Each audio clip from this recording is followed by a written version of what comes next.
Welcome back, everybody, to another episode of the Legion Lads. I am your host, JR, and today we got Jose and Nick. What's going on, guys? Hello. Well, Are Jose, we gonna man. change to MCP lads? Because this game is bullshit. We have to be uh, the Marvel lads. That's what it would have to be. That works. AMG lads because it's all AMG, The and AMG lads. this is gonna be a rough Oh, one. I'm I'm gonna trying. try to limit my cursing for Nick's sake, but no promises. It sounds like you had a fun time playing with Nick. Oh yeah, I had the best Yeah, time. Oh my sounds like God, it was a party over there. It was a totally fine game. It was good. Ugh. So before we get into it, this week, audience, we're just going to talk about our experience with the game so far. We finally got a couple reps in. I don't want to say we're comfortable with the system now, but we definitely got that experience to understand how the game works and how it flows. And then probably, if we have some time, go into Nova Open because that's the biggest tournament so far with the new rules that's happened. Um, and yeah, so go, with that information, Jose, it sounds like you got a lot to say about this game, man. All right. So, just terms of feels for the game, I played the game with John, and uh, it felt great. Clunky still. Like that's my main hang up. It's clunky. Well, that was my main hang up, is that it was clunky. And then I played Nick, and then I realized that this game system's a piece of shit. It is. It is. We are playing with imaginary cover. Like I was telling Nick through the game when we were playing, I was like, he's like, "Oh, and your cover save is gonna be. Oh, you're talking my imaginary cover, my fictitious cover that more times than not is not gonna be there." And it's weird because remember a while ago you went into our chat and you're like, "I think red save should pay a tax because they're red dice." JR, let me tell you something. Was that I'm JR? gonna Wait. Was that a JR impression? I just want to make that was your JR Yeah, impression. yeah, that Okay. was a JR All right. impression. All My right. voice And got deeper when you did it. I like it. Mm-hmm. and and I remember us going back and forth when I was saying like, no, like why should we do that? Because red saves are strong. They're it's white saves should be cost less, and we're going back and forth, and after playing this game, no, no, if I would be more inclined to agree with you if cover was the same, Mhm. but the lack of cover pushes me into two ways. One, my red defense dice were like white. Like I must have been colorblind and I must have been throwing white dice because my red dice were terrible. Well, hello. You got to salt your dice, bro. That's the thing. Terrible. Nick had salted dice. You could clearly tell. Yeah, he gets Um it. and then and it pushes me into the other camp of I am now on Team JR. I want a giant wall going across the map. I want to be inside the Death Star with nooks and crannies and long and short hallways. Because dude, you need all that now. Mhm. Like I say fictitious cover. I think AMG should just get rid of the cover. Period. That's it's me and Nick in our whole game. We went to 4 rounds, and it I rolled like 3 cover saves, like that were actually saves. Like, and he was shooting me off the board, like shooting me off the board. I'm talking. I'm like, oh cool, 5 hits. I should survive. I should take 2 wounds, maybe 3. Wah! Dead BX squad. Are you kidding me right now? Um. So and then elevation seems useless now because before you'd go jump up on something, you would get your cover too. I feel like there's no point because you don't want to be seen. Like this game, literally, you do not the new Yeah, Legion. You do not want to be yes, seen, I agree with that. and it's so crazy. It's crazy to me. It's like you want this hyper aggressive game, but it's like I was telling Nick, like the swings feel bad. Like the Mhm. swings feel terrible because you line up this great shot, you fire it off, and he gets 4 out of 5 cover, and then only has to roll one, and then he blocked it. You're like, whoa, okay, that might have just been a one-off. and then you eat a shot and you roll and nothing, and then you're like, cool, I got red dice. Everything dies. It's like, at least with the old cover system, you were guaranteed to take 2 off the top Yeah. or 1 off the top. So when it comes to like, there was a moment, and I get into our game totally, but there was a moment in our game where he had a land speeder on 1 wound. Mhm. 1 wound. Cool. You know, I take my shot and like the regular land speeder rules come into play. But I told Nick, I said, it feels really bad because the land speeder was on top of a building. So in old rules, he would have cover, it would take 2 off the top, all these different things. I'm like, in old Legion, like I could be able to say, hey, I swung, I missed. This was terrible, but it was a tactical decision by Nick's part to jump onto this building to get heavy cover, blah, blah, blah, blah, blah. Even with units, heavy cover, blah, blah, blah, blah, blah. But now it's like, there was no tacticalness to it. It's luck. It's blind luck. We're playing a super lucky dice game now, and it's insane to me. It's insane. And note off the top, Grievous worse. Worse. Okay. Worse.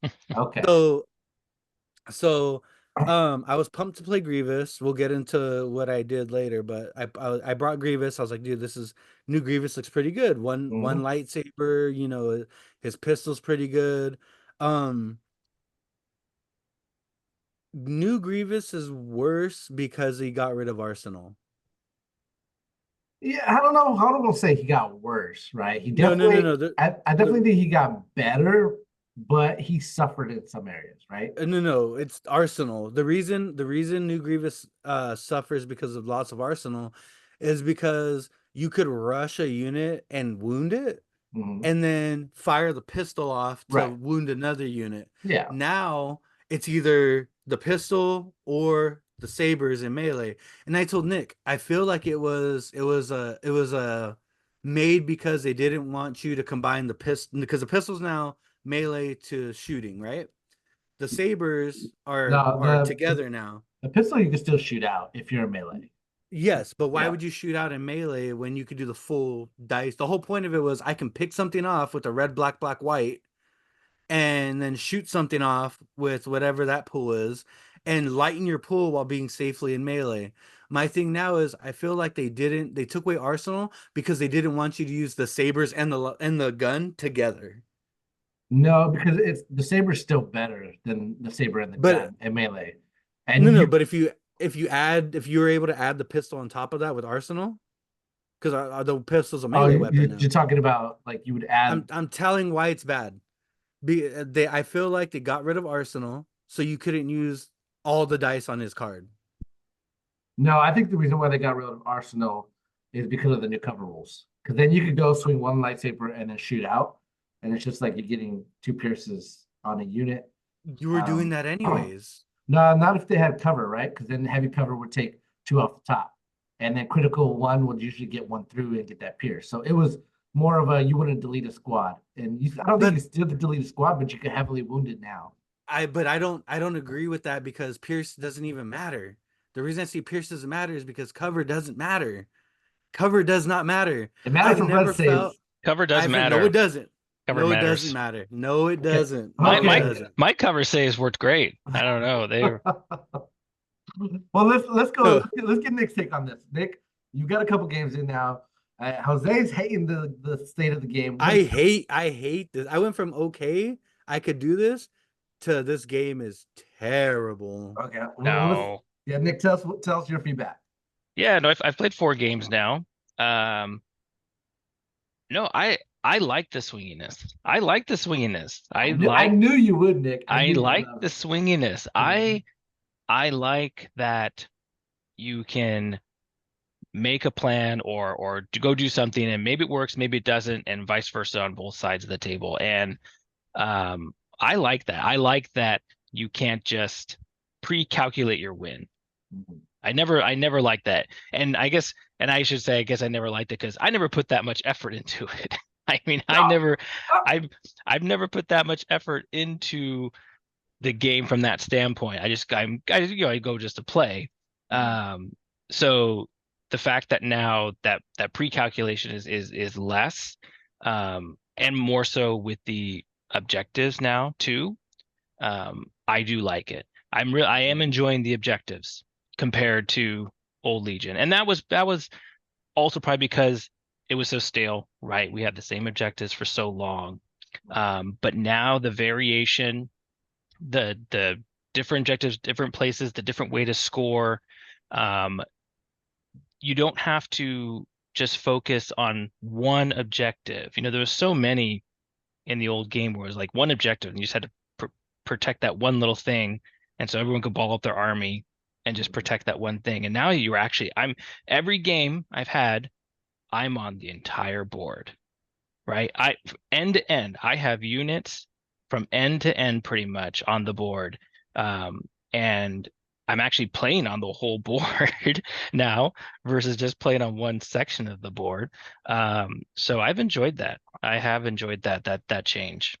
Can I point something out about the missions real quick? And haven't seen nobody point this out yet, but the objectives are coddling. And the reason I Cuddling? say that, yes, the reason I say that is because in shifting priorities, the winner, Old Legion, the winner would get to drag those priorities where he wants. Okay. In New Legion, if I win the scoring, the loser gets to pull all the stuff to them, pull it closer to them, Well, and then the person hold that on, didn't score and that one, then right? yeah, but Yeah. it gives them the chance to score now, Mhm. which is dumb because you shouldn't be rewarded for planning bad. And then that carries on into the game me and Nick played, which was we played what was it was the diamonds. It was Intercept signals, yeah. right? Yeah. And so the reason that that's coddling is because you can't score your home diamond, you just got the other three. Okay. And then you get to pick your two intel guys to score on top of that. Now, the reason I say it's coddling is because if I go through the effort of knocking out your two guys, the guy who lost his two now gets to pick the units that are closer to scoring on the other end to get his score back up. Well, Like that's coddling. that was more a problem with your deployment than the objective, I would say.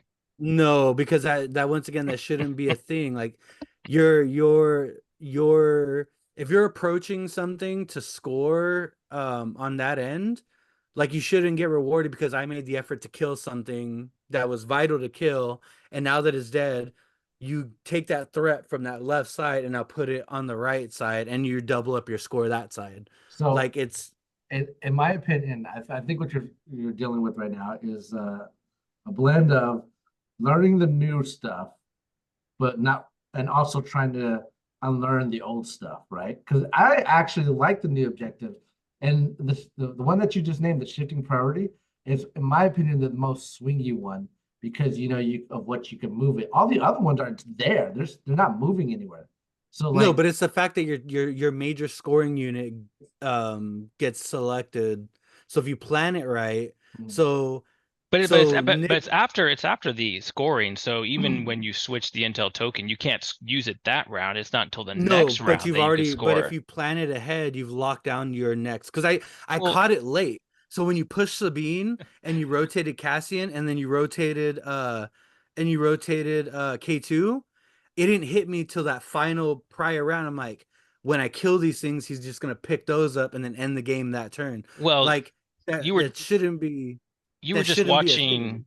watching a brilliant mind at work. That's what that No, was. So, that should um, that should not be the case. Like if I knock out your mission priorities guy, like you should have to dictate it. Just in my opinion, and we don't know if any changes will be made, but I feel like these objectives should not swing back towards the loser at all. Like so poor you don't want planning. no catch-up mechanic.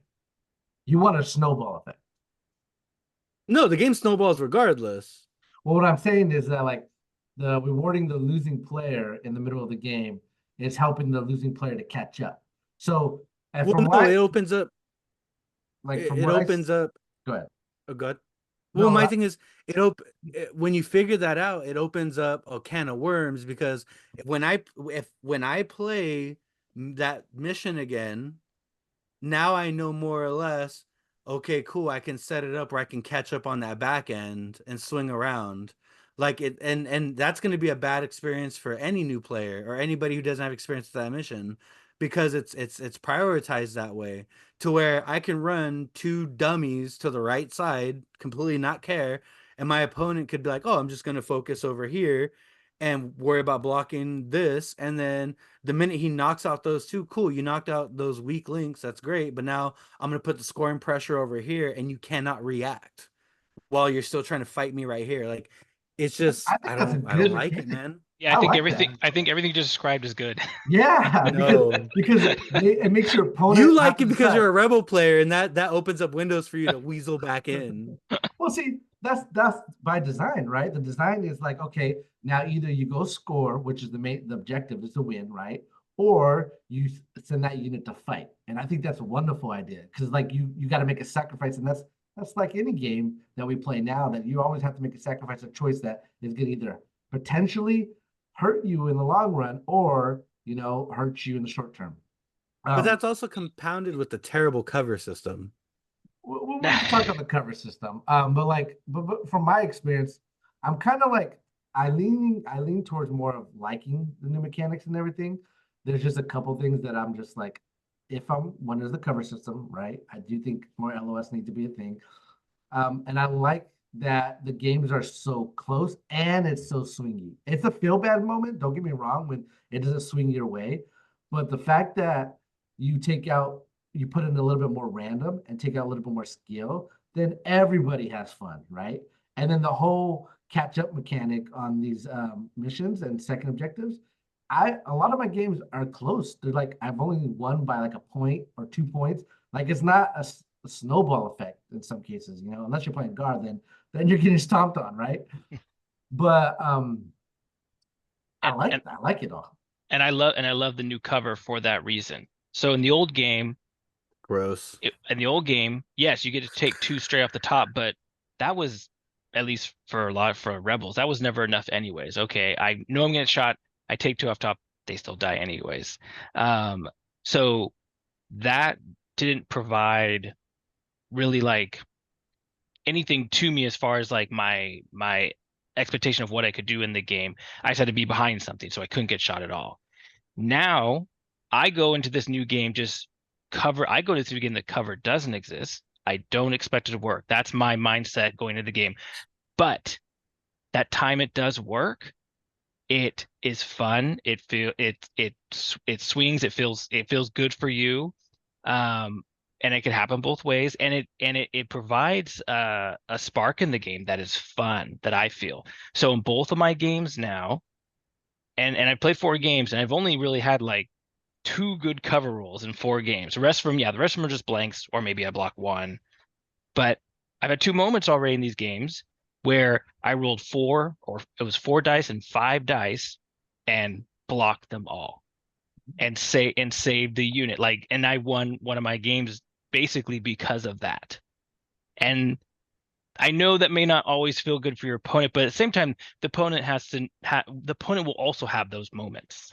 You're both going to have those. Yeah. No, did I, Nick? Did I, Nick? You maybe didn't in that game, but you will have those moments. And that was a feeling that I never had playing Legion before. That I knew, you always knew what was going to happen when you shot a unit in the old Legion, and I know a lot of players like that, and probably the more highly competitive players like that aspect. As me, a more mid-level, low-tier player, I like the swinginess. I like the surprise. So that's more fun. I hate when you do that. What? You put yourself low. I'm like, no, Nick, no, don't even. And that's the problem I'm having, is that skill is such a not completely, but it's a less of a factor now. And it's just like, okay, cool, I'm a skilled player, I can go and play somebody who's had 4 games, and I could just get steamrolled on blind luck. No. And then no. Skill still matters. Skill still matters. But it's different skill now. It's different skill now.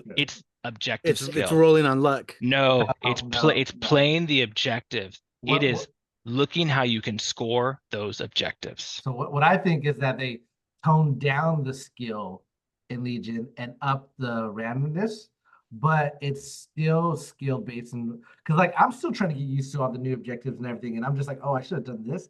I should have could have done this, you know. But those swingy moments are definitely like a moment that brings you back in the game. Like I understand what Nick's saying, like you don't expect to say, but when you do, you're just like, oh, okay, I'm back in this fight. I actually think like bringing a AAT with nothing on it, maybe link targeting array, because I'm rolling. I want to barrage my opponent. That's 2 attacks with 4 reds. Like since cover And a shitty cover system, yeah, it's great. I'm saying it now But has that's a dog in the stupid. fight, That's right? stupid. It No. there I think there's I more wanted skill. to I think flip there's the like think like there's- I like.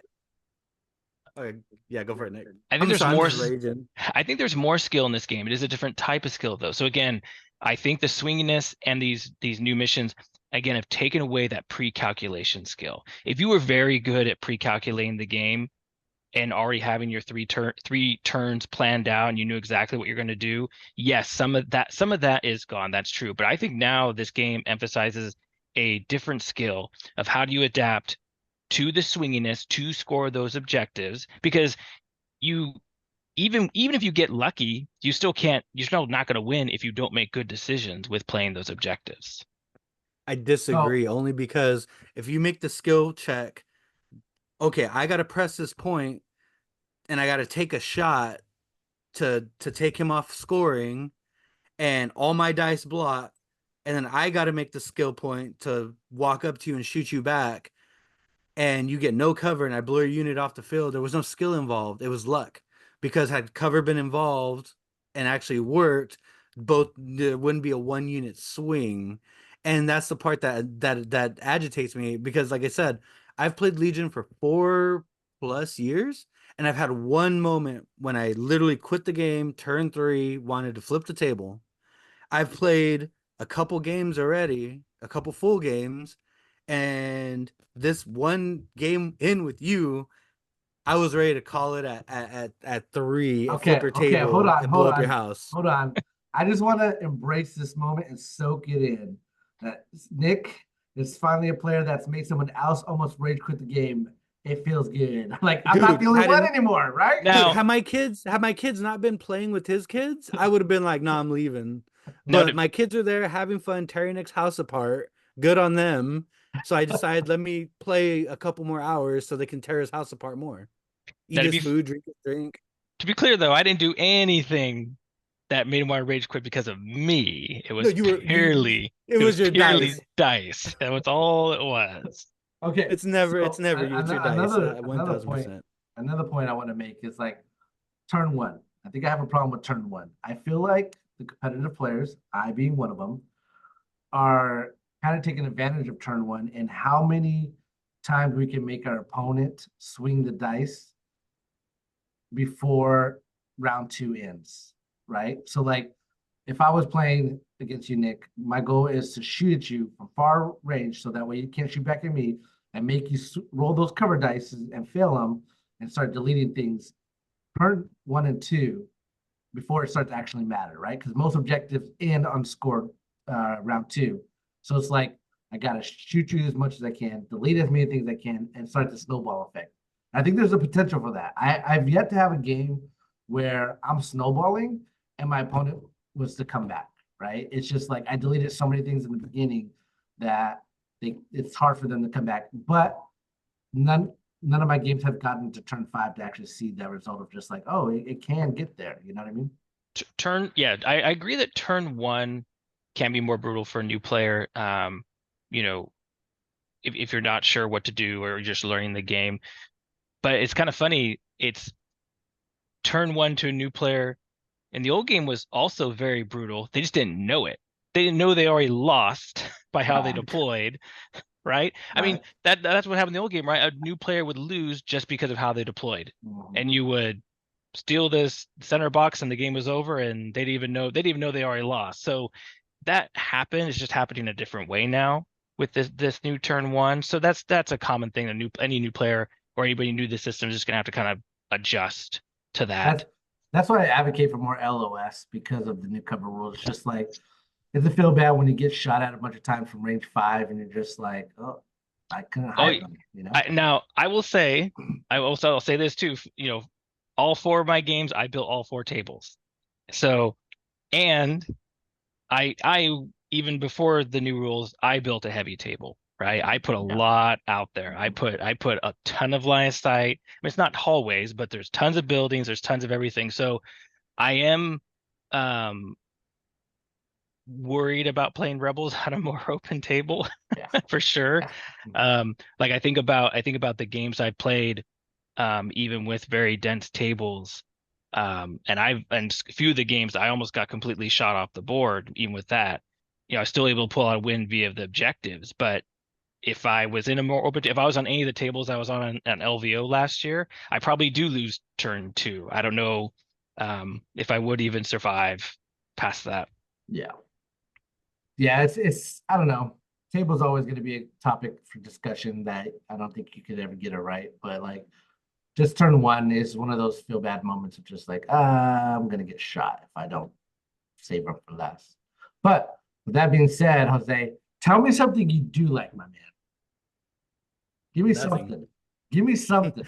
No, I was there. I was there with you that it was a decent bearable system, but to go from bearable in one game to completely unbearable, excruciating, this is a piece of shit, like in only 3 rounds of a second game, like that's too hard of a swing, man. So Like what in yours Knicks game where it just made you want to rage?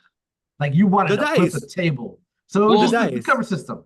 the cover no, system. so it wasn't as bad as Jose's saying. No, it was terrible. It wasn't as bad. There Yeah, was I had 2 medics. I had 2 medics on my B2 squads, right? Yeah. Did I spend them A on my B2s, B on my B1s, or or C on my BXs? Hopefully on your B2s. No, I had to waste them on the BXs because Nick shot 4 of them off the table. You know what's funny is I've had that problem too. I did a TTS game with John. I need to buy Magna Guards. That's the fix. Well, B2, I'm done with B1. I was Or, running BXs. I was running BXs with the sword, right? And his arch just came up and one shot him off the board. Like I had cover and I had red saves all blinked. But that's the game. It happens that way sometimes. yeah. You Yeah, know? especially if you're rolling against 7-8 hits, right? If when you are rolling 7-8 dice at that point, it almost doesn't matter if you're rolling white or red, right? I mean, the difference is white save unit, you definitely know they're dead. Red save unit, you probably survive, but even if you roll what you average, you're going to lose half your unit or more. So when you have those big dice pools, you have to understand that Averages don't exist, Nick. the averages do JR, exist. How many surges are on any attack die? 1. Okay, so I have a 1 in 8 chance of rolling a surge, right? How many times in 4 years did you do that dice roll? With Nick's game, I did it like 7 times. How many times? Not next game. How many times in 4 A years? lot. A So, lot. How many games have you played in 4 years? A lot. Give me a number.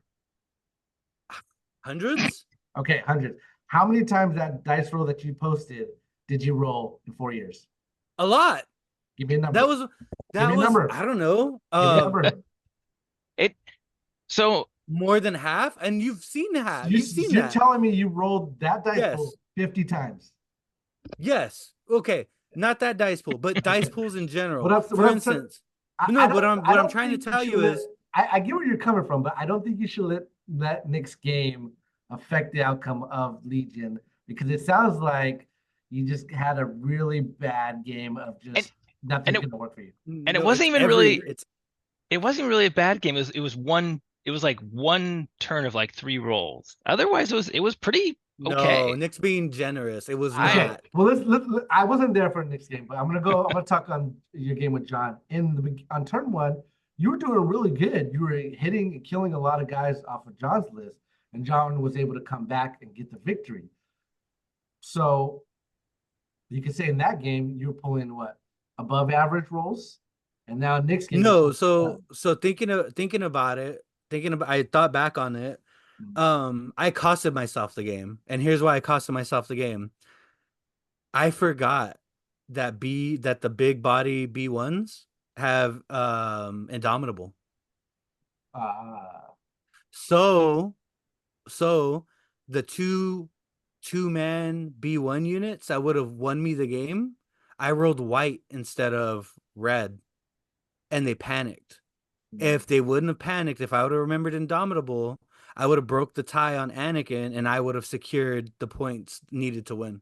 so what did we learn?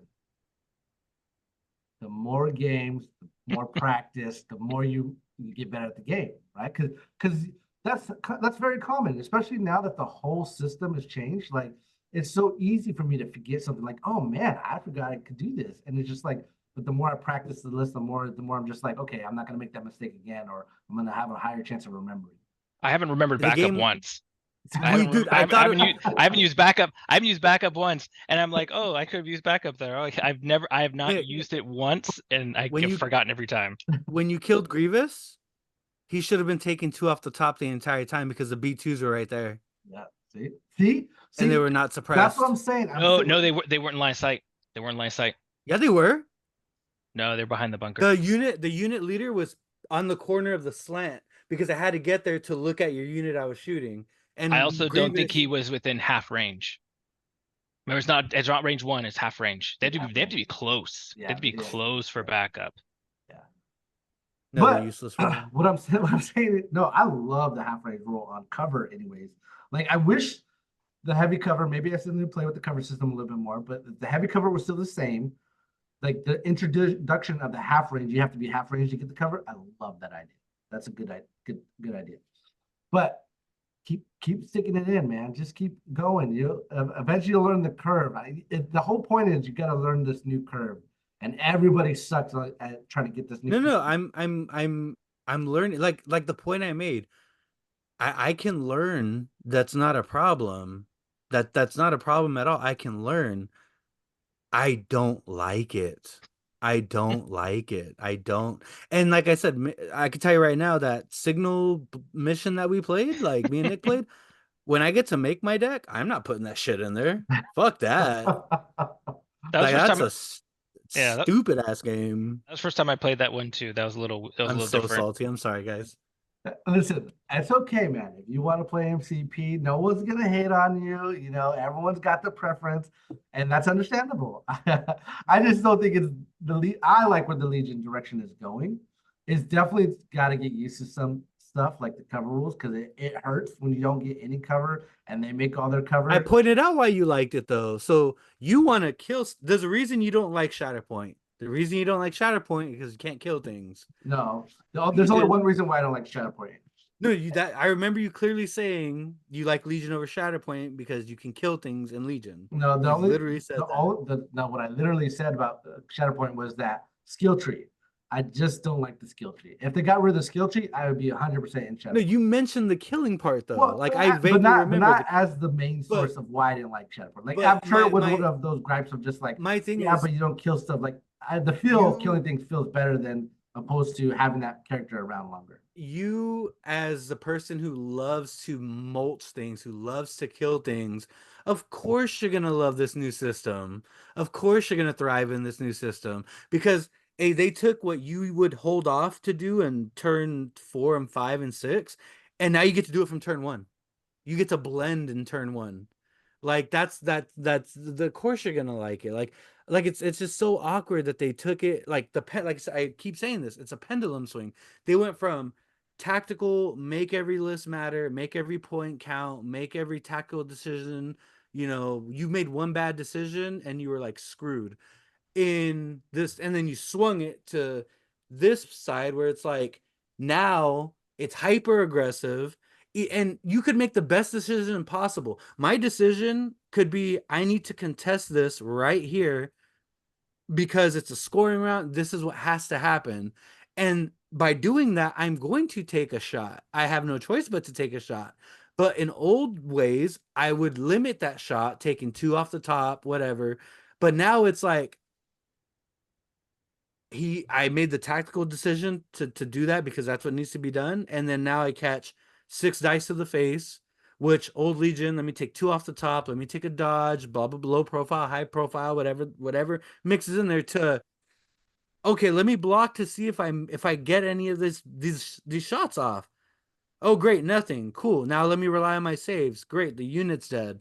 Like that's terrible. That's But terrible. that's one decision. That's the thing. There's not just one objective on the board. So there's multiple decisions that affect a turn, and you may lose your unit over there, but you could take this one over here. I think that's again what I love about this is it's not so singular in that there's just one hyper focused objective that you only have to control.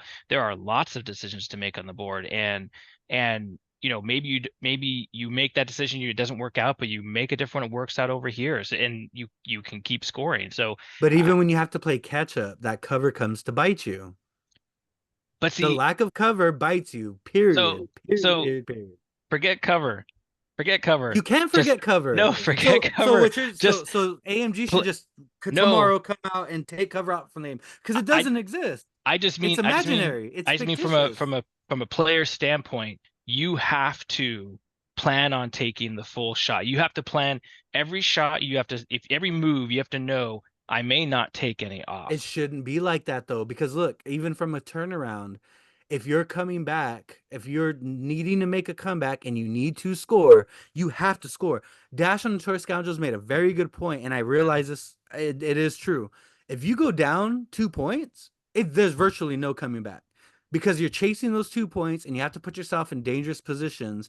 But once again, me looking at that, the 2 point swing can happen on a shitty cover play, shitty block, and now I'm not only am I down a unit, but now I'm forced to react in a way where it's going to put me in a dangerous position, and I'm going to keep eating those shit shots because cover doesn't exist. And that's the problem I'm having with it. Like I realize that now. Like So that's crazy. I actually enjoy everything you're just saying, because what you're saying is that these point system is crucial to winning the game, obviously. So I have to put myself in a vulnerable position and be in half range of these POIs. And by doing Mm-hmm. so, I'm going to get shot, which is perfect because I didn't like the turtling up in Oath Legion, right? And some objectives you could just turtle up and just face all that onslaught. It was never fun. No one ever had fun with that. But with a new POI, you have to move. One of your actions has to move. And there are mechanics in the game that mitigate all of that, right? There's dodges that can help you survive on the POI. There's backup that can help you on the POI. There's guardian, right? And then there's suppression that can limit your actions. Like there's a lot of things that you could do to have that survivability. Now, some are Dodges are useless now. The reason I say that is because cover 1 plus a dodge, block 2, cool, 2 off the top on an average black on an average 4 dice black roll, 2, cool, you're good. Heavy cover and a dodge, 3 off the top. It makes sense. That's good, and that So, helps so you in that situation. but But there's no cover. Like but the but only there's person that's getting guaranteed cover on a POI is a leader who needs backup to save to. Like there's no like so I let me get it. let me get this straight. I get why you like it. I get it. I get it. My point is I'm being put in a dangerous position with nothing but hopes and dreams, but and maybe my dice work. Most of the time they don't. And that leads to those rage inducing moments, dude. but both players are put in that position. It's not like only one player is covering the other does. So both players in that position, I The think. swing sucks though. And again, maybe it's just the armies we play. Like I've It always is expected all armies. my units to die, Mm-hmm. And I think maybe coming from some of the armies you were playing, like you didn't have your units die; they were protected, and you expected in the old Legion, you expected them to live, and they lived, and now they don't live as much. I think, but but you're getting those shots back. You're taking out their units back. They don't have cover. You're shooting. So you do put yourself You in a didn't have vulnerable. cover, Nick. I did that one Yeah, time. exactly. That one time. No, So, no, you're being once but again, you're even being then, generous. you can mitigate that, right? If you had two dodges, you pretty much have heavy cover, right? At that point. So, and what I like about this new cover system that I will give kudos to, because I have problems with the cover system, is that you get to roll your cover first before you take the dodges, which is, I love that, right? It's just like, oh, I saved them all, I don't have to spend my dodges. Perfect. So it's giving you cover, and then you get heavy cover, assuming you have two dodges, right? Yeah, but you have to that costs you actions, and when you have to get on a POI or move, you're not gonna have that in the bank. Like it's a lot of it's a lot But of hoping and wishing. there are It's a lot of ways. hoping and wishing. No, you know what I think? I think the game has got a lot more being patient. You have to be more No, patient because you have to time your moves perfectly. And then with the way the cover system is so swingy that sometimes that throws a wrench in your plans. it's not patient because you have to scurry to get yourself set up to score in turn 2, and one wrong move and you scurry too far, and now you're gonna get blown off the Well, table. that's just And like what Nick now, said. Your opponent's doing the same thing. So they're sacrificing their acts to do exactly what you're trying to do. yes, and in a world where you have finite cover, it makes sense. But you're gonna have those swings, and it's gonna be ass because cover is non-existent. From going forward, when we play this game and people are like, "Oh, you make your cover rolls." Oh, my fictitious cover, my imaginary cover, because it's not. So It's whenever I play you, terrible. since it's fiction, I don't want you to roll no cover rolls. It's It's all going through. terrible. Just roll your defense It's aside. terrible. My imaginary. I think there's cover there. There's like a mime wall, maybe. Let me roll my dice. Oh, look, there was no cover there at all. I'm dumb. You just gotta get used. I think it's the curve. It's so Because stupid. I understand your gripe. I have the same gripe. It's a feel bad moment when you roll cover and you don't get nothing, and then your defensive save just fail you, and the whole squad gets deleted. I've been in the BX position, and it's a feel bad moment, and it's just BX are gone. I'm gonna buy Magnas. I'm done with what are you talking BXs. about? You know what I did when my BXs died like that? I brought the BX with shields, baby. I was just like, I'm happy enough, heavy I cover. thought about that. I thought about Yeah, that, but still, it's not enough because you lose the charge. that's okay. I'm shooting at range Nah. 3, and I got So shields. so crazy thought. I'm thinking so people are saying the snipers are overpriced, like they're expensive. Mhm. I honestly think snipers might have something here. You shut down cover, your two dice pool's gonna land almost every time, and you're gonna for sure plink off the units and ignore cover saves. Ignore that a little bit off the top, if you will. Take some of that edge off, because in my game with Nick, I'm like, dang, like if I could just whittle this down a little bit, it's not gonna hurt as much. But I had nothing with pierce, sharp, like range. I feel like even on Toy Scoundrels, Dashes was like, I think a six sniper army would be lethal in this game. But I don't know. I think he paraphrasing. I think he said he doesn't know if there's an army that can do it. Um, but my thing is like, yeah, like I feel like small dice pools are where it's at. I mean, it might be worth like playing your list where you have an objective that's in the back and you're just sniping, two snipers, just sniping. Which is why But I advocate for more LOS because of that reason. Because like I want to advocate for more LOS because cover shit. I have a BX list with 6 snipers, but I think The Dash one is I more. told you to build. Yeah, it's really good. But I think It is Dash is really more good. talking about the high velocity snipers because dodges get past dodges that way. And you don't have to spend an aim to have Pierce. It just has Pierce already. Um, but yeah, I just think it's the learning curve right now and what we're facing. It's it's fun. I'm having a blast making a bunch of more lists now. I'm having a blast with how the game's turned. Like I still don't think I'm that great with all these objectives yet because I haven't played them enough times. But that's the learning curve, man. I've played 3 of them. I've played Shifting Priorities. That has been the most fun. I've played that Signal one that me and Nick played. That was a piece of shit. And then sorry, Nick. And then I played the one that's like Intercept, but it's 5 points across the middle. And that one felt the most like Old Legion. So I mean, I've played how many are there? There's like 6 of them. There's 6, yeah. Yeah.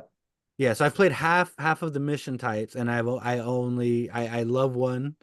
I'm okay with one, and I just the other one can rot. Well, yeah. Yeah. What do you think, Nick?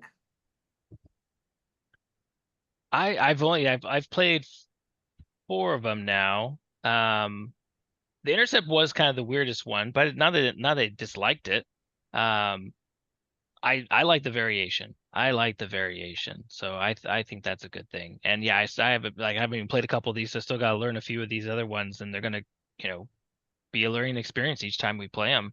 I was gonna And yeah, go ahead. No, I was just gonna say was we've been talking a lot about the main objective. How you guys are feeling about the secondary objective?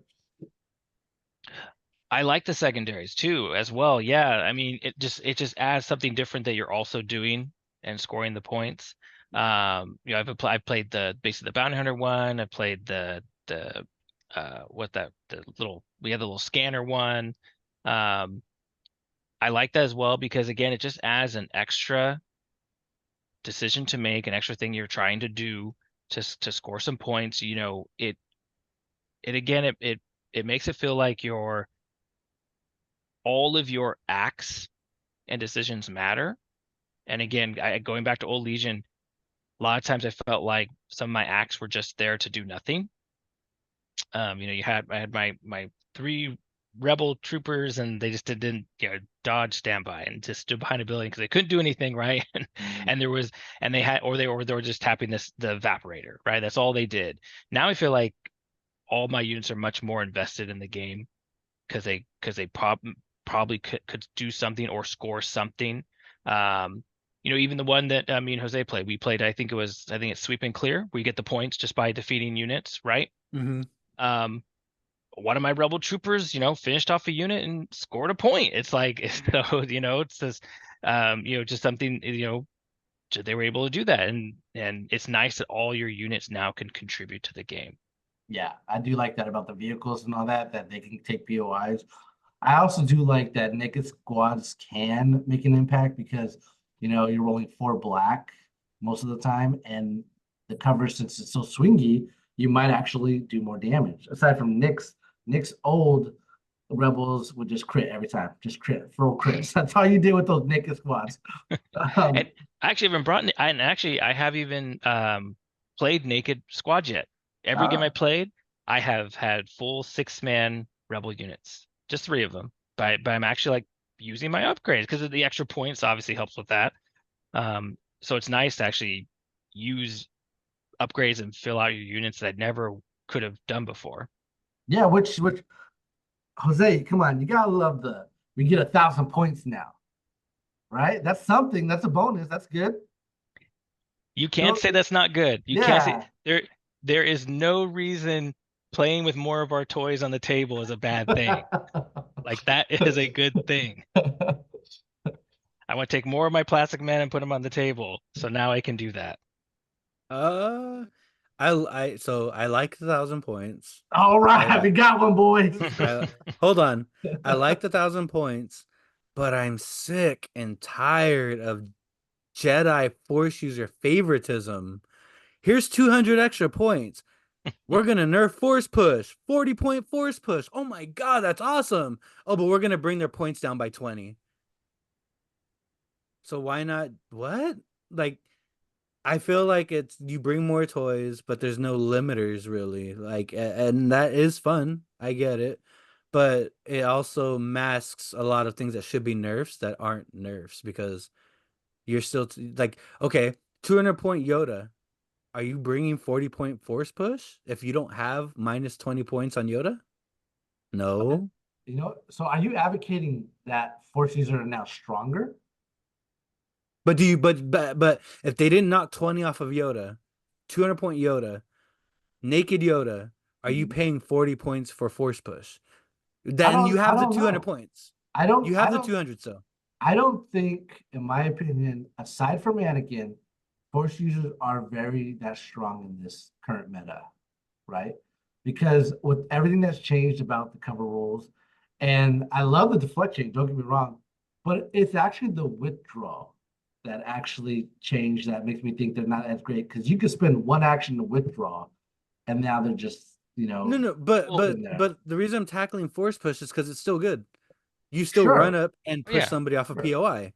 But my thing is, if you didn't have the minus 20 points, are you going to take 40 points out of your brand new 200 for force push? Yeah, probably. Yeah. Yeah. Yeah. Yeah. You think so? Yeah. Yeah. If you're bringing a Jedi, you should bring Force Push. I don't think that's changed. If you are bringing a Jedi, you bring Force Push with maybe a couple exceptions. You're just because of the points, you're not changing. Because if you're bringing that Jedi for that reason, you need Force Push to do what you're going to want to do. Mhm. So that hasn't changed. Now, Jedi are still super powerful, of course. Now, are they less powerful? Maybe just because before your Jedi could focus on that one objective, and now they can't do that, right? They have Right. to pick. They got to pick where they're gonna go, and at most, that Jedi is gonna influence one or two POIs, right, in the game at most, probably, which means you can, you can deal with those other POIs without having to deal with a Jedi. Now you're probably gonna lose over there, because that's what's gonna happen. But it, and again, and maybe I'm just, I don't know, naive or I don't know, happy-go-lucky, but I would much rather play a game I know I'm gonna lose, but still interacting with the game versus the old Legion. I would play games I know I'm gonna lose and not even be able to interact in those games. Like it was so easy for a player to just take control of the game in the old Legion and you just not being able to really do anything about it. Now I know, okay, your Jedi is destroying me over here or doing the force push and all that, but at least I'm scoring points. I'm doing things over here with these other POIs. I'm having fun. I still lose either way in the end, but at least I felt like I played a game of Legion. So That's a good point. a gripe with the POI. Why can you not stand on it? Because it's very delicate. It's very delicate. No. So can stand on so it. the reason I say that is because if they want to say, oh, because it provides heavy cover, okay, take the heavy cover away. Cover doesn't Okay, matter. So this is Because this not being able to stand on it is such a hindrance when you need to Why? push through it. what When you have to push through it, He's only saying that because Grievous couldn't make it over the POI to get to me. why can he make over POI? His because my movement tool base was a little short. my He base couldn't speed overlapped the to. POI. So that So sounds like a positioning problem, not a POI problem. No. Because the POI is just fine. It literally you can move through it. You just But can't land on it. why gotta should use you your- not be able to land on You gotta it? use your imagination, bro. What is it? Is it some Yeah. kind of cage that's there? Like this is the whole point of the point of interest, like in your own canon of your In the battle. bunker mission where they say the POI is a bunker, okay, cool. I get why I can't storm through your bunker. Okay. But in this intel thing, it's just intel. Use your imagination, bro. What is it? Yeah. A computer thing that's there? Yeah, it's a That's dish. blocking you? Yeah. Yeah. Come Yes, on, because man. Grievous is my imagination is gonna run up and be like, oh, there's a computer here. Oh, I have to stop. Get out of here. Grievous is gonna climb the wall, go sideways, get to where he needs to get, and that's it. Like I hate that it's complication for no reason. No. And I think this one No. you're just BSing to BS. what harm? That makes no okay, sense. explain to me. Outside of your imagination, explain to okay. me this. Outside of your imagination, Yeah. what harm does standing on a POI cause? Okay. Well, what Other harm than a hindrance. what harm does it cause me to Like be if I sitting stand on a POI, what does it do? Yeah, what's the problem with me standing on a hostage or a crate? You're carrying the we- crate. yeah, You're we could carrying the stand on hostage, You're those, we could- positioning those. But I'm why, not- why can't I stand? Why can't I stand on the intercept transmission tokens?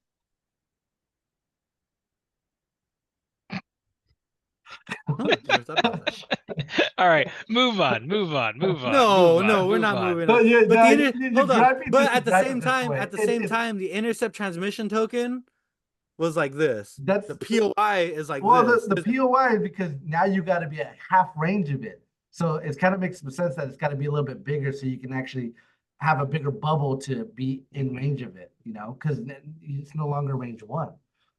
But yeah, no, Complicated. I think you're just griping now. Because like playing No, the, it's a legit gripe. the second mission, the secondary objectives, I do like them. I yeah, man, I don't know why you hate on them so much. I feel like I like a lot No, of the secondary objectives are okay. I played the bounty hunter one. That one was dope. I played the bring them to heal. That one, well, I'm playing CIS, so that was dope for me.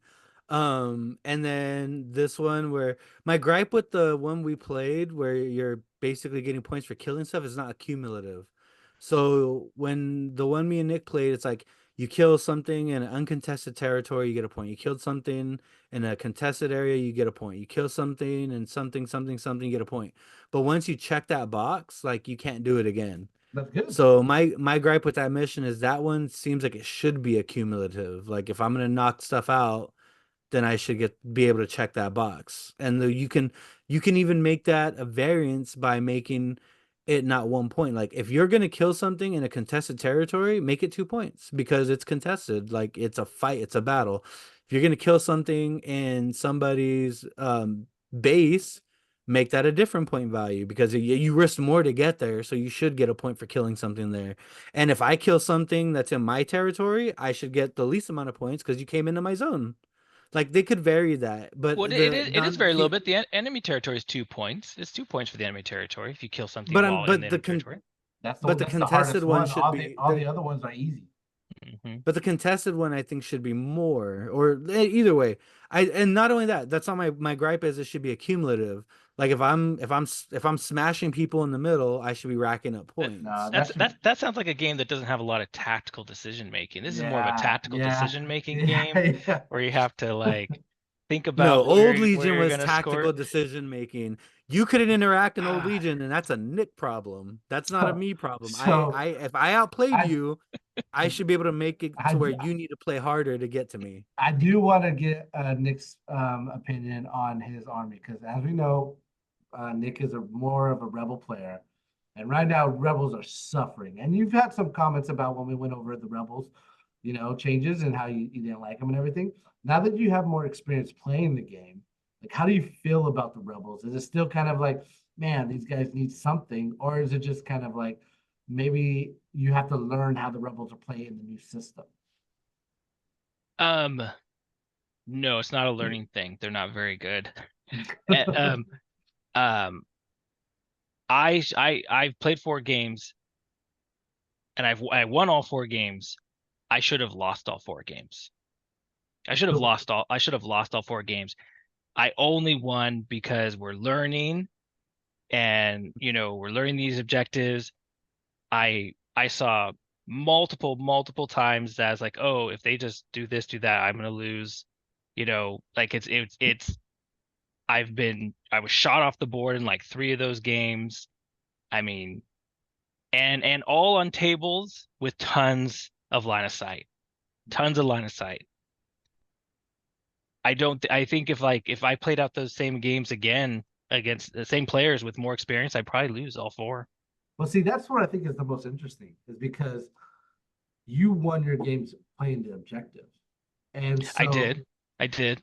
So, like, and that's the whole point they're going for, is if you focus on the objective, the POIs, getting those victory points and getting the 12 and winning, like that's what you should be doing aside from trying to kill everything, right? So, but I saw obvious gaps with what the opponent could have done differently, and I would have not been able to win. So it wasn't like I controlled that victory by playing the objectives. I with just a couple changes, I probably don't win, even with me making those decisions that I made. And again, I think it just goes to learning the game. We're all kind of in the same bucket. And again, the heavier tables, I contribute that too. You've talked a lot about your games, JR, shooting people off the board turn 1. I don't think you could, off the tables I built, I don't think you could shoot me off the board turn 1. I agree. Like it wouldn't happen. Now turn two, okay, we're starting to get out there, right? But I have, I mean, Jose, I put probably 9, 10 line of sight blockers on my table, right? I mean, I got a lot of stuff out there. I mean, they're not all huge, but there's actual things you can hide behind. And that makes and both sides, right? Both players get it. So both players are benefiting from this, but being rebels, I'm probably benefiting a little more in just that if that was open, well, I probably would just be dead. Right, It so says you built your table specifically so your army could survive. Cheater! Hey, I Cheater! approve of Nick's table. You know what, Nick? I- The next game we play, we're playing at my house, and Jared knows how open my tables are. That's what I'm saying is like I love Nick's tables because of his LOS. I think that's how all tables should be, heavy Yes. LOSs. And They're beautiful too. with that being said, Nick, is like you made a comment that you don't think I could shoot you off turn one. That's huge. So like you don't think us playing a game where you can swing it more in your favor because of the LOS and because of your positioning, as opposed to us just straight up killing each other. Yeah, and even in those games, I'm like barely winning. It's like it's not like I'm barely holding on. So that's why I feel like, and again, I'm not the best player, but I feel like just playing against people of my same skill set by playing rebels, I don't think I'll be able to hang on in those games most of the time. If I'm playing on more open tables, or if I'm just playing against, and even take the table out, if I'm just playing now against more experienced players, they're playing the objectives just like I am, I don't think I win. So looking at it from that way, I'm just like, oh gosh, are rebels? They must be that. Are they too? Are they too bad? And I guess we saw Nova and they did terrible, right? The rebels, there wasn't even like a winning record, I think, for a rebels player. Top 16 was the highest, I think I heard. Yeah, but I think they were only 3-3, so they wasn't. I mean, when was the last time that happened in a big tournament? So, and again, that's not saying players can't win with them, but it's just I feel like you are at a bit of a disadvantage. So And I haven't played a clone player yet. So I haven't played Galactic. I haven't played a clone player yet. So I haven't even played the best army yet. What do you think they need? Man, I don't know. Right. I don't know. Should they be the cheapest army? They need okay, so they need point cuts on all their older heroes. Or and maybe not even point cuts. I guess maybe now they've raised 1,000, I'll change that. New cards for their old heroes. They have so many old heroes in the game that they haven't looked at for years, and I think they just got left behind. And that's supposed to be our makeup as a rebel army is our heroes. And are we almost going to get to a point where the rebels don't have all their heroes are really bad compared to the other armies? Because most of them are white saves. Almost all of the rebel commanders are white saves, which is just more deadly in this game, right? I was gonna say, what's up? Han Solo and Sabine are doing really good. I've heard that, and I have played Han once. I have played Sabine once, and yeah, they're better in this game, right? Because now they could actually wound. But man, I have a hard time thinking how I can keep Han alive for 4 turns of combat. You know how? Backup. Backup. You got to remember your backup. That is true. I do have to remember my backup. I've not remembered it one time. I think that rule is just so abstract from Legion that I just don't think about it.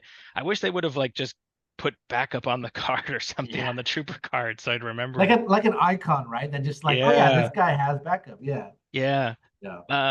We need something. I just found out that if your unit has retinue, they provide backup. Like I played Shadow Collective Maul with the Darksaber, and I took Rook Cast, and she had retinue, and she provided backup. I had no idea.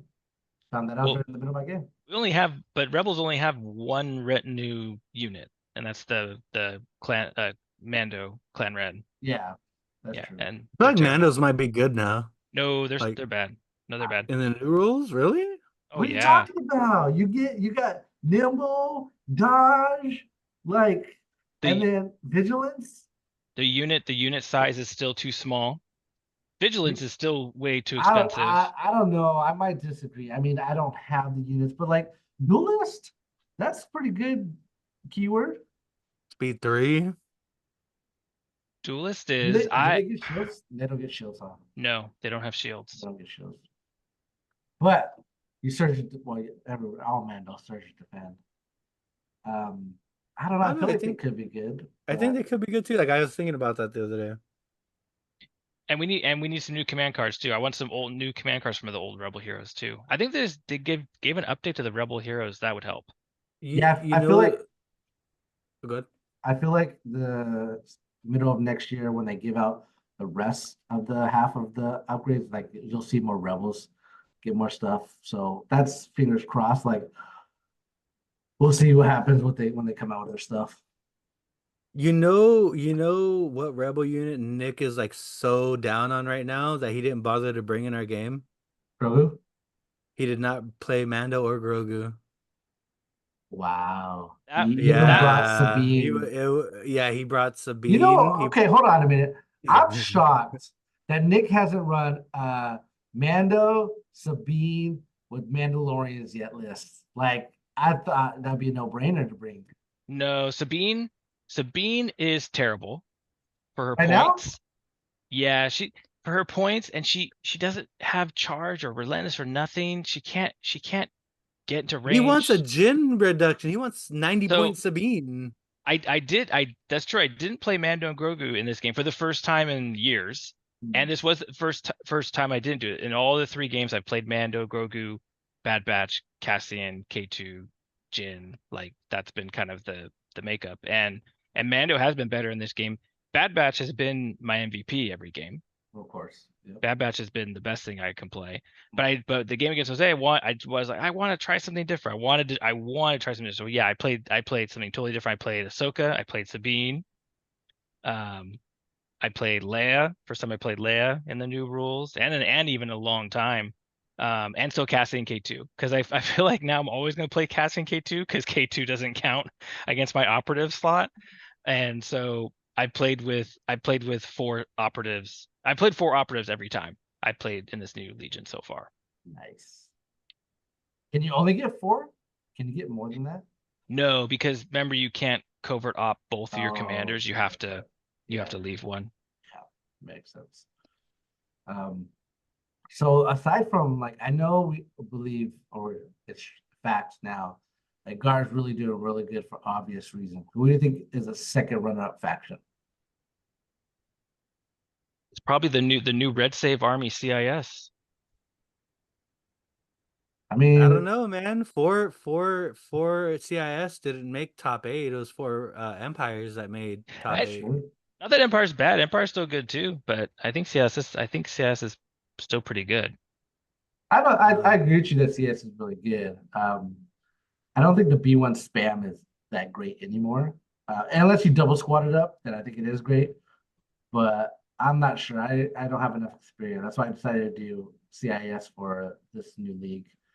But since you mentioned it, Jose, you're right. The top 8 was what, 4 empires, 1 CIS.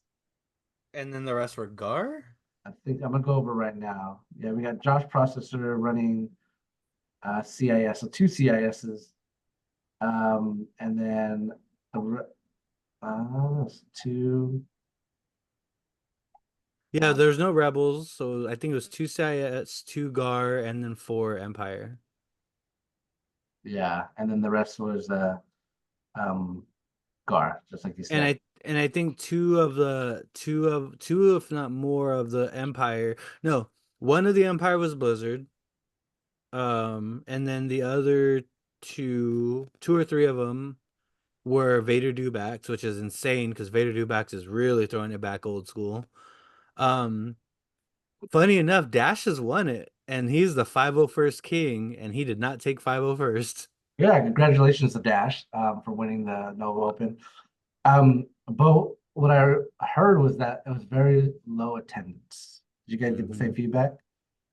Yeah, I was looking at it Yeah. on Facebook and people were shocked that it was only 33 players and in the comments somebody was like, "Oh, it's because it wasn't a qualifier or whatever." And then Bear Chemist chimed in and was like, "Oh, no, it was definitely a qualifier." And then other people said it's because it doesn't have the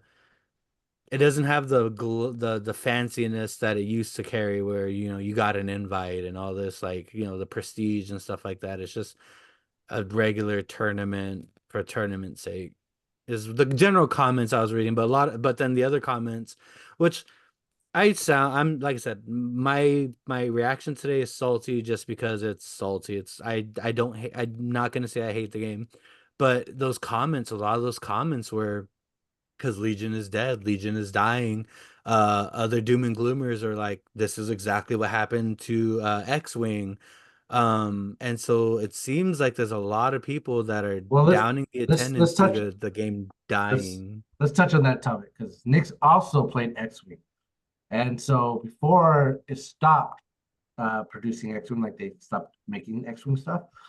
Nick, did you feel it was the same thing? They came out with new rules, and then obviously you lose people because people don't like change, so people are not going to change to the new system.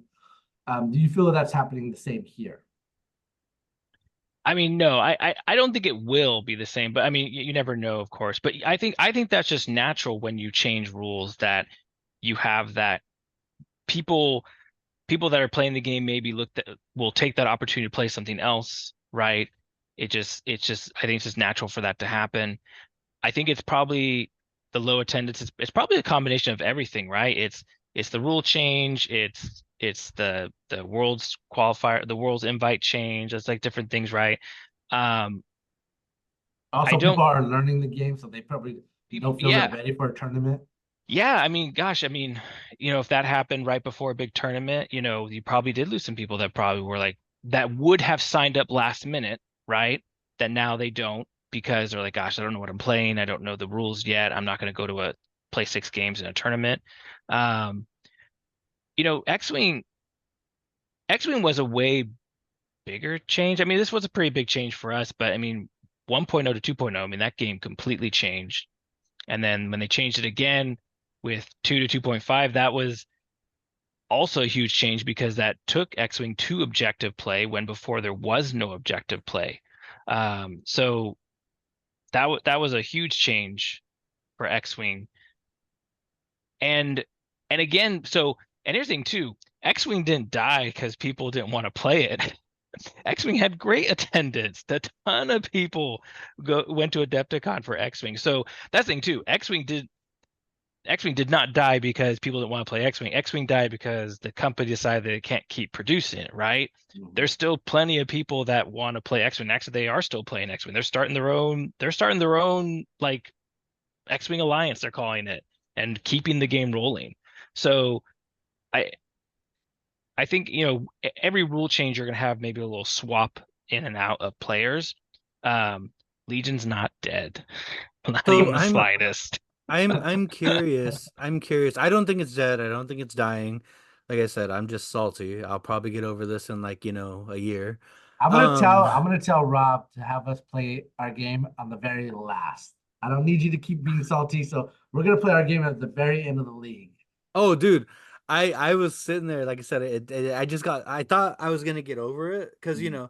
the game where I didn't have fun, it was the notorious Fluttercraft LJ LVO waiting for a rules Got question. him. I know the rule, you're questioning the rule, I get proved right, but now I can't roll it back. Like that is epic. That though to this day, those Fluttercraft remain in my shelf unpainted, gathering dust. They've never seen the light of day since that day.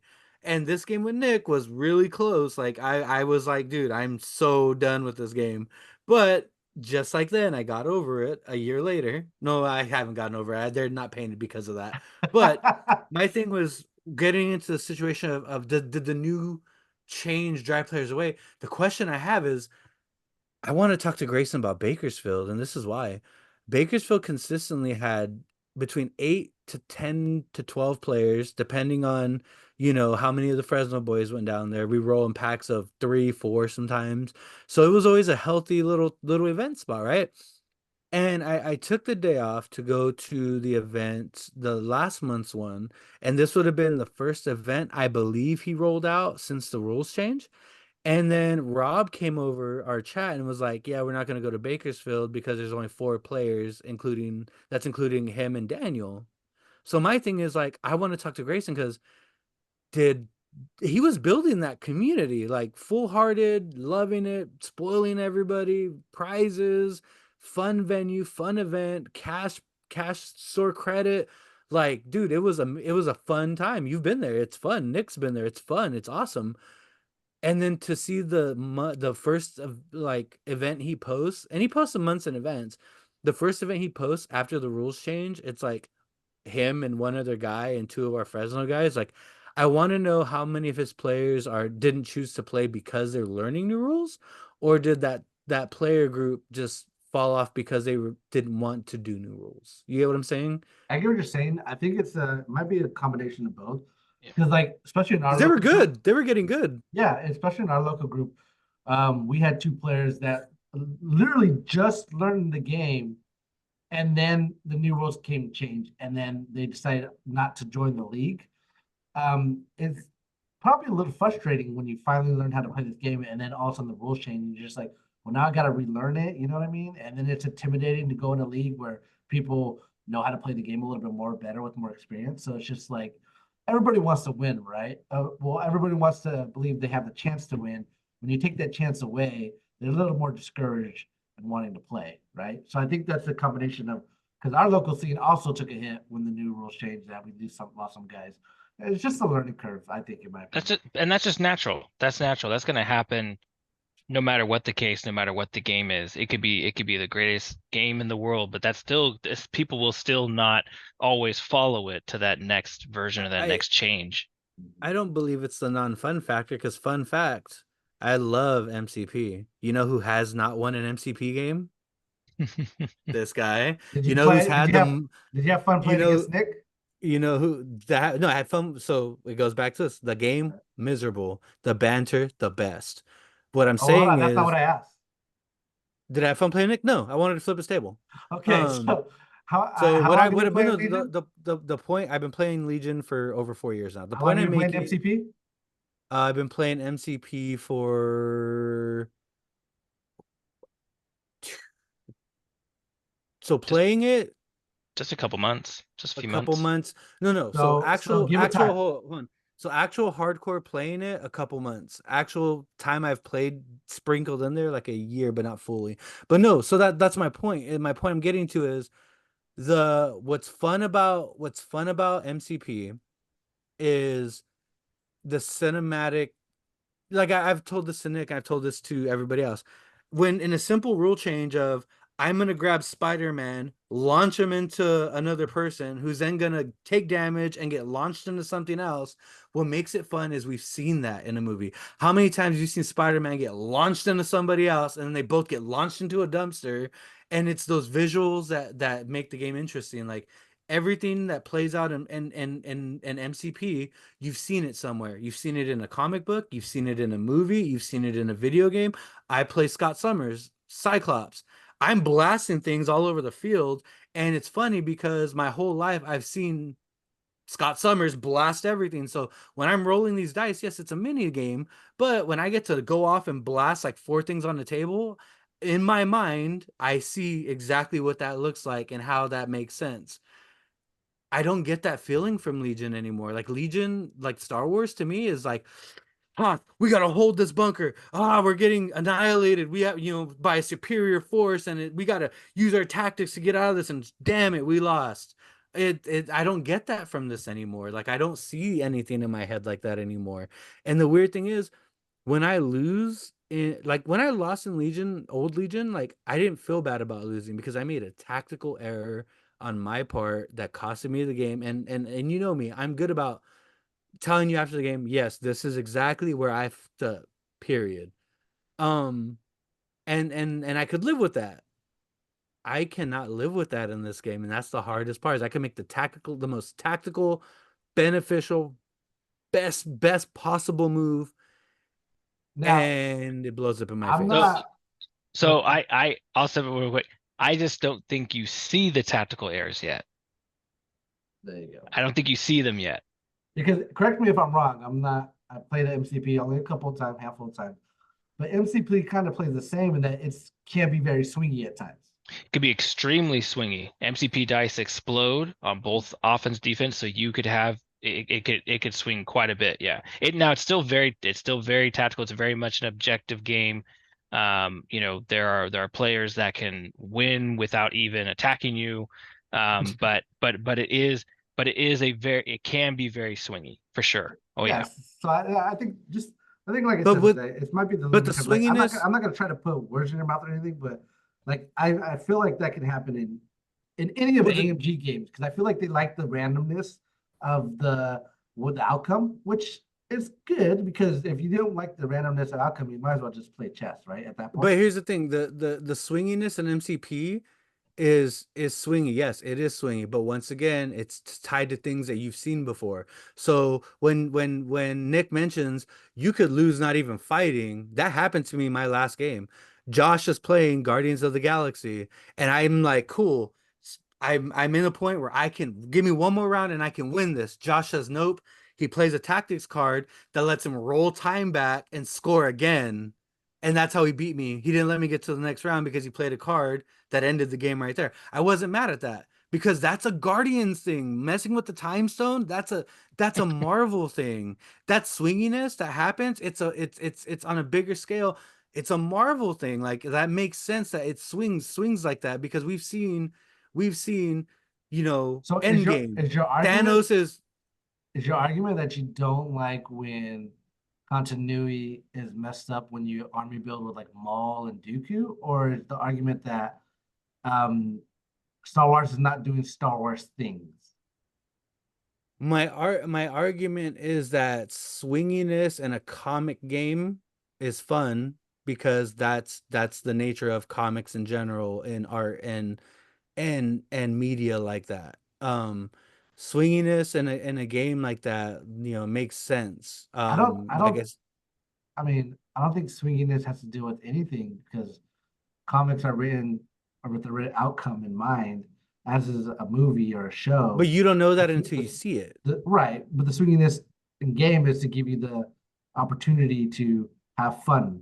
Like that's the whole Yeah, point of but but swinginess is. but But here's the thing. In MCP, at least in my games, and Guardians is overpowered in MCP. Sorry, this is an MCP podcast. Come on, Nick, let's take over. Um, in all fairness, like Guardians is OP as hell. But not like in every MCP game I've played, like no matter how snowbally it gets, you don't feel like there's nothing you can do about it. Like I said, if I would have got to that one round, I could have rallied back and I could have made it. I could have probably won. Um, the swinginess in Legion, like I've yet to see like a full blown like how do you dig out of this? Like I said, like Dash made a good point. You go up two, you pretty much have the game in your hands. Like that's unsettling. Like you go up to an MCP, I'm like, okay, it's not gonna matter.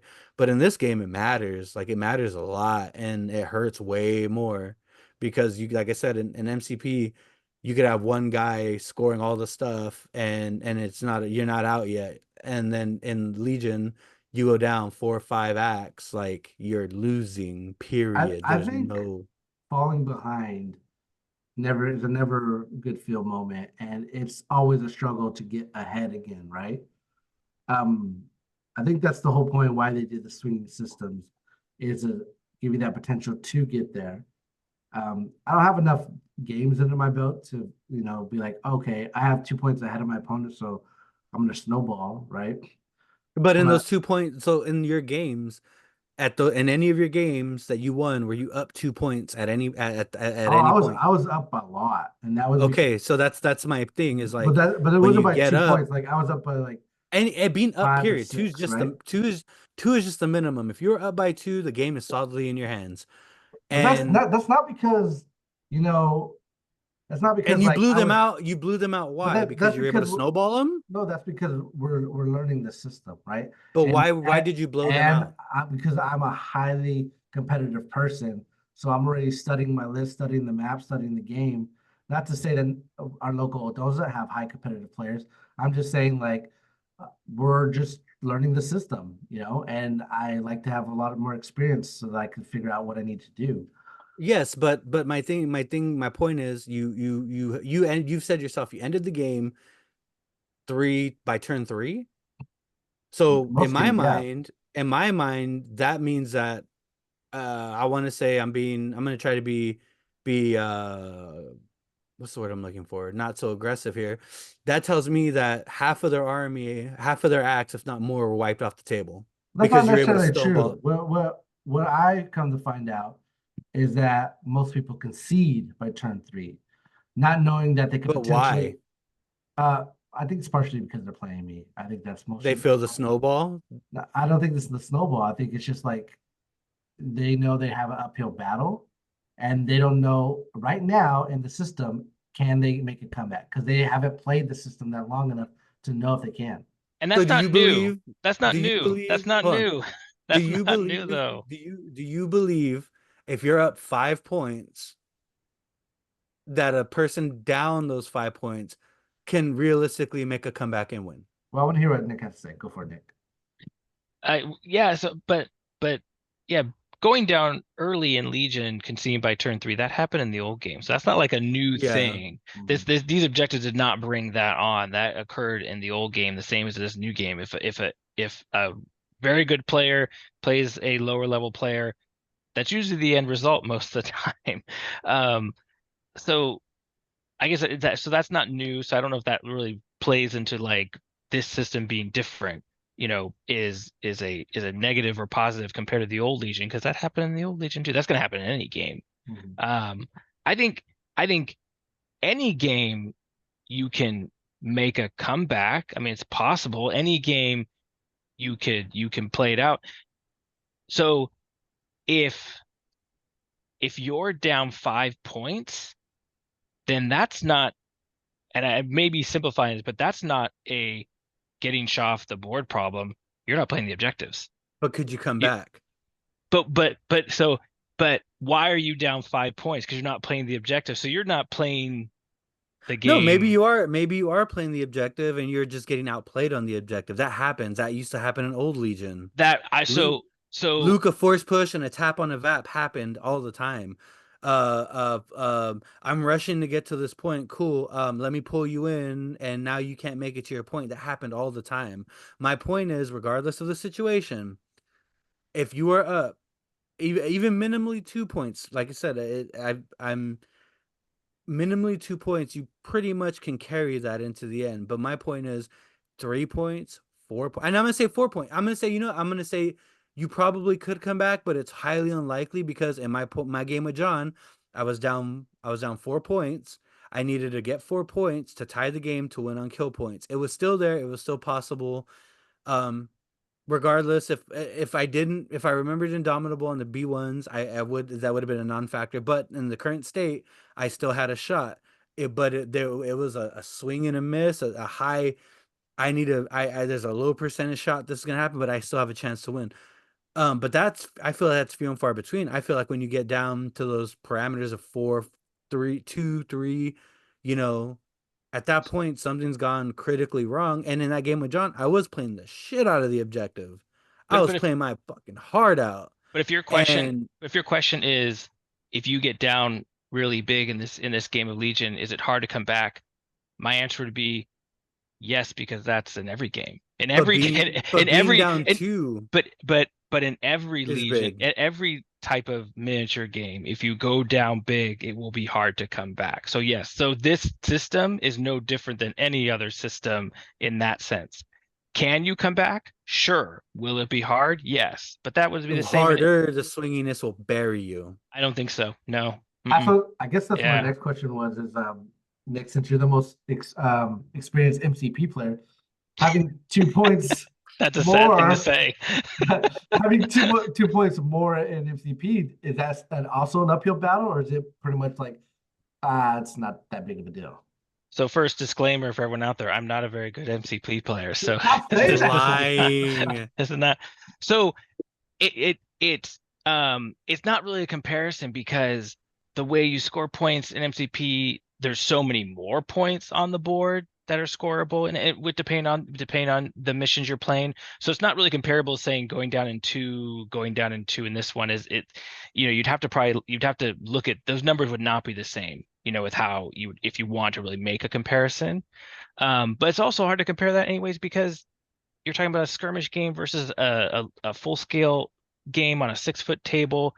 My point is that going down 5 points in New Legion is the same as going down big in any other game. So yes, going down 5 points is a big thing in the New Legion, and you probably won't win, but you could say that about any miniature game. If you go down by X and by so turn, you probably will lose. So I just don't think that's like an argument to bring up as far as like why this system is worse or better than the old Legion, because I that's in any game. I only bring it up because of the way the game is situated. Like when you look at 40K, my whole army goes first, then your whole army goes second. End of round. My whole army goes first, your army goes second. That's the end of the second round. And their system works a little different, but it's within their system. It's hard to swing on that. When you look at MCP, Oh no, skirmish 40K game, 40K is skir- very swingy. skir- I was gonna skirmish say, yeah, 40K is very similar. it's yes. How can I'm trying to put this in But like I think we should have a rule. We shouldn't talk about 40K. That's terrible. I agree. my point is like you can go down 5 and do everything right and just swing and that's gonna suck. That's good though, in my opinion. That's not good. You wanna know why it's good? It's because you're introducing an element that you can't predict that can one game be really good on your side, and you're just like, oh man, I came back. And another game, you're like, oh man, Nick got it But that's this the time. thing. Like we're playing a casino game at that point. We had casino. With I don't dice think in we are general. though. I don't think we are. They changed cover only. They took out 1 or 2 dice. I mean, it is different, but it's 1 or 2 for it's sure dice. For MC, sure dice. MCP is way swingier than this new Legion. If you want to make a comparison, MCP is drastically swingier with his dice than compared to Legion. It added some to it. It added, I wouldn't say swinging, it's added variance. It added variance to the game. Yes, I could block this cover. I might not block this one. It added variance. I don't think it added So swinginess because two naked rebel troopers have to rush me at a certain point to make sure that I can't grab let's say just an objective. Just I'm being vanilla here. Okay. So and I got a hero there. In Old Legion, that's gonna be low success rate because you're hoping for a miracle because you have to get hits on a 50% dice over a cover 2 and possibly a dodge. Okay, now you flip it to new rules. Those 2 rebel troopers can mop up a red save unit just on What if they the blink? fact that what if they What blank? if they Yeah, blink on yeah, their attack dice? that's fine. It's, That if it's they easy to tailor a scenario in your favor of the argument, right? Because of the system that you want to. I'm comparing the point. systems because they could blank on the old system too, and it's null and void. Well, that's Okay, but in that's this the variance, right? in this That's what Nick was situation, talking about. yes. But in this situation, you crank the variance up to 11. That's what I do not like.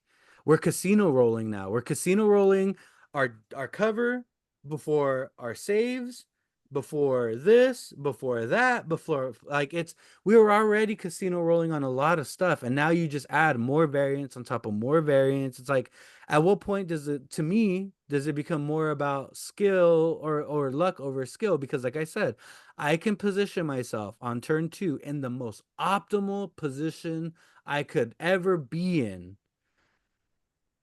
but it can swing but very fast, very fucked up, and you're just sitting there like, I literally did. There's no reason why this should be the outcome when I've done everything, all the calculations in this point. Like, my bad. I've never been a fan of, I'm just gonna throw shit, and if it works, hell yeah. Like, if you're going to a game and you're at your technical peak, and then you're just like damn, I lost the game because this unit got blown up on pure luck. Had there been cover two, I would have 2 units still alive. And this would, there, thank God. But now I have to see if I get cover.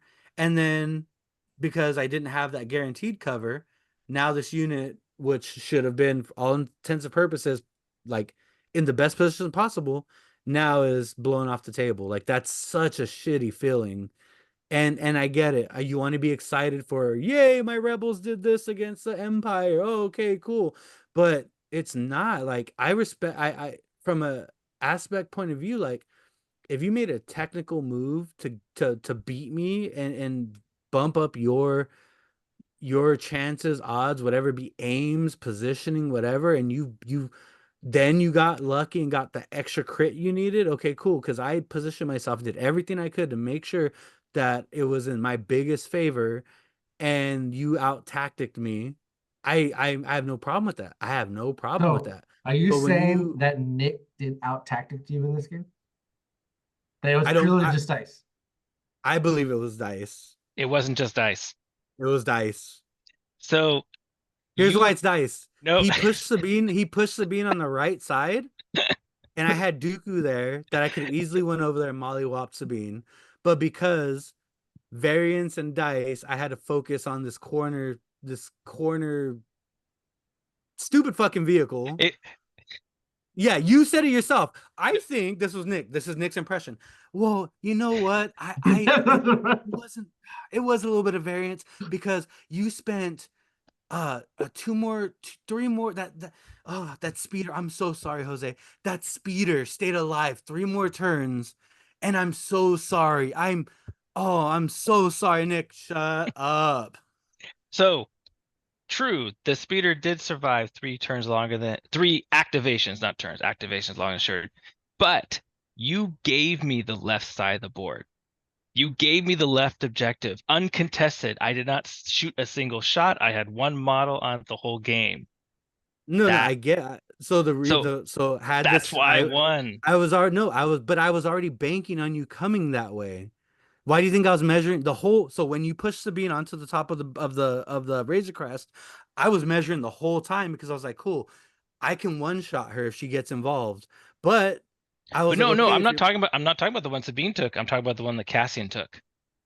no, but that what I'm saying is, had I handled the situation on the left, like my whole thing was to roll around. So my tactic was, you're gonna push that Sabine. If I can get the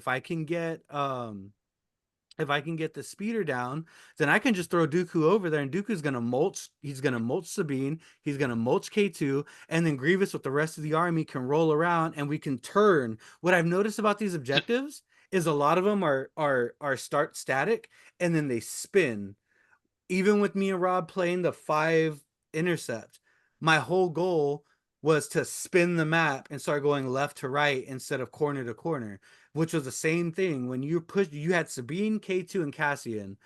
I okay, cool. If I could screen that, I would, but my intention was to get rid of the problem as fast as I could, and then rotate the rest of my army while pushing Dooku to go handle that side, which tactically would have been the best opportunity.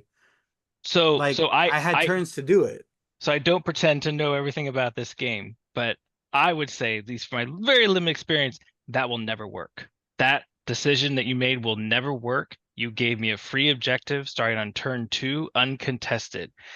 I knew at that point all I had to do was hold you off long enough over here because I'm getting free points. And I was scoring. Then because I started scoring more points, I don't think so. You can't there's not enough time to like wheel your army around to go somewhere else. You have to contest every objective from the start. You cannot give free points. That's at least what I've learned in my very small number of games. Yeah, and once again, I go back to the swinginess of the dice. You blew up.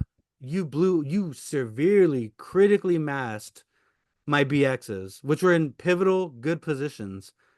But I was rolling And lots of dice. Now so I so I think your defense dice was actually fine. no, they You're were not. You're you're so full of you're shit.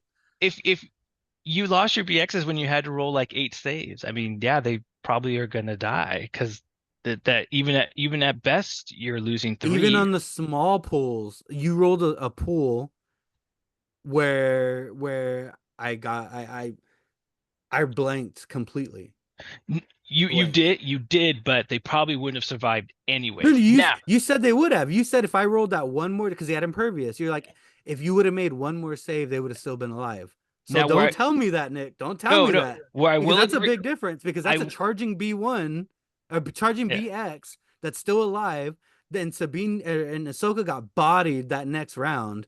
So yes, that does matter because then that unit can hide while I push everything up on the left side. So the dice were terrible, man. You cannot tell me that. No, so your defense dice were not terrible. Now They're your terrible. attack dice, yes, I don't even want to talk about that. I don't even your want attack dice were less than optimal, and I had Surge City. I had 3 key cover saves that worked. Other than that, though, the dice wasn't a factor. The dice were And terrible. I guess like my question to Jose is that you were talking about being at such a huge disadvantage if your opponent's already up by 2. Why would you leave 1 POI uncontested then if you know you're going to be at like having the big hurdle? So the reason was because the way I had motioned my army, I had sped up. Like I was fast tempo in the first round. Everything was in ready to go to start mulching everything. And just the saves, the attacks were terrible. I made one attack with a full healthy B2 unit. This B2 unit could have easily wiped out the rebels, like a rebel unit. I got paint.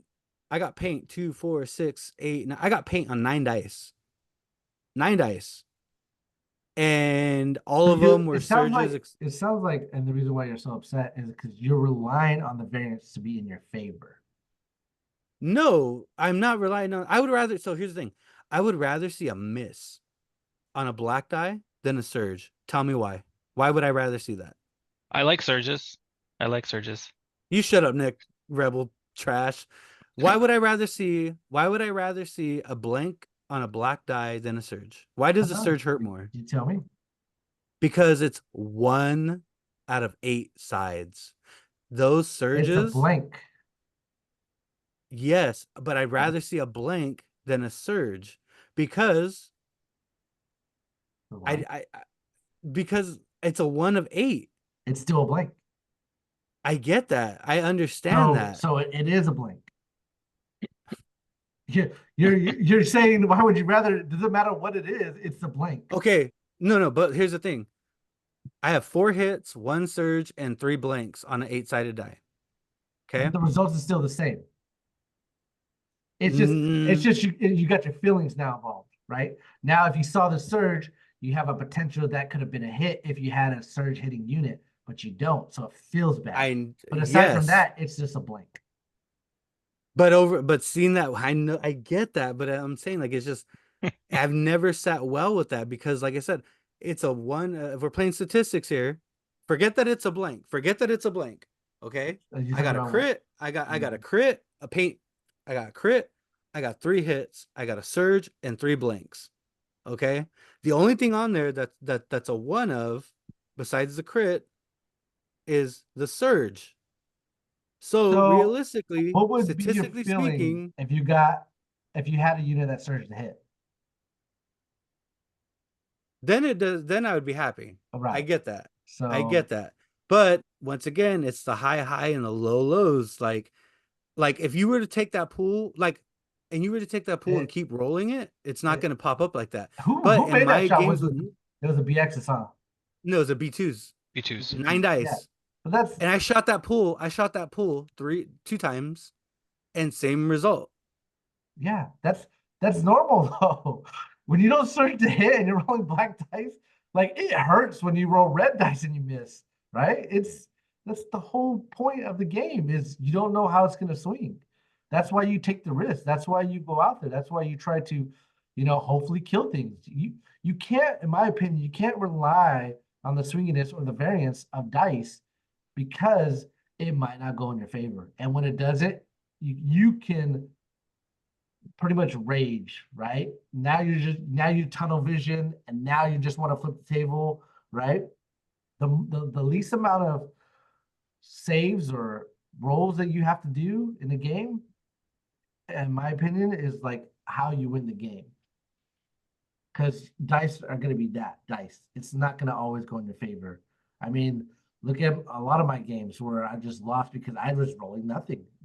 I did all the optimal things that I think I could have done in that game, and the dice just don't want to work for me. It's no one's fault. It's just how the game rolls. Mm. I don't So, know, because but even rolling with Grievous and having critical like that makes that paint not personal. so And now it then makes blanks, right? It makes blanks. now I'm just making now I'm rolling blanks, which makes sense though because there's more blanks than surges, so it makes sense, and it still feels like shit. But So when you have a critical one gun and you don't roll no surges, you get a little irritated. nah, I just So, but here's man, I know you're gonna still play the game, and I hope that eventually you feel better about it. But I can understand the mm, frustration of the swinging of the dice. I'm Um, I'm gonna keep playing whether I like it or not, just because like I've mentioned tons of times already, it's a vehicle to hang with my friends. yeah, Because like I explained to Roman, everybody gets pumped to go to big events. It's cool. Like I between now and LVO, I could hate this game. I could just I mean Nick pitched that me and him should go play MCP and I might, but hey, hey, if I go, man, but the funny thing is going to LVO the last 2 years I've gone, as big and as grandiose and fun as the tournament is, and as competitive as I am, the environment is amazing. I love it. It feels like a fight club. Um, that is second on my list of enjoyable things. I prefer the ride. I prefer the hanging out. I prefer the dinners. I prefer the people. And that's the only thing that really is key. It will probably at the end of the day keep me in Legion. Is yeah, man. I like painting stuff. I like Star Wars. I fucking hate the game, but I like the people.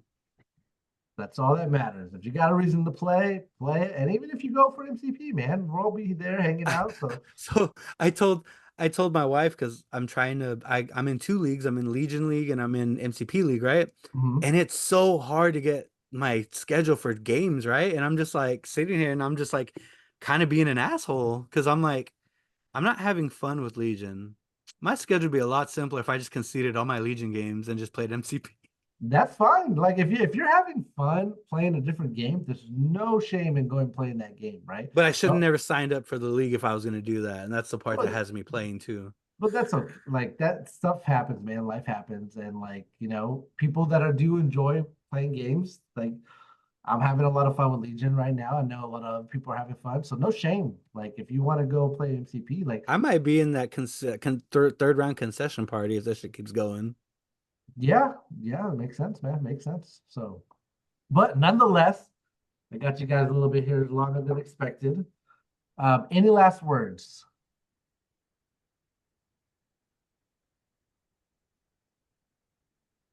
Bring back cover, AMG. Do the right thing and bring back cover. Bring back cover. Let me stand on the POI, and then I might be in your ballpark. But until then, I think You are Star in the Wars bar park. You're playing MCP now. Star Wars needs to be passed off to back to FFG. They were doing things right. Any last words, Nick? Don't change anything. It's fine. Well, yeah, audience, if you're still here, thank you guys for watching. And to Jose and Nick, thank you guys for joining me. Until next time, we'll see you guys later. Later. Yeah.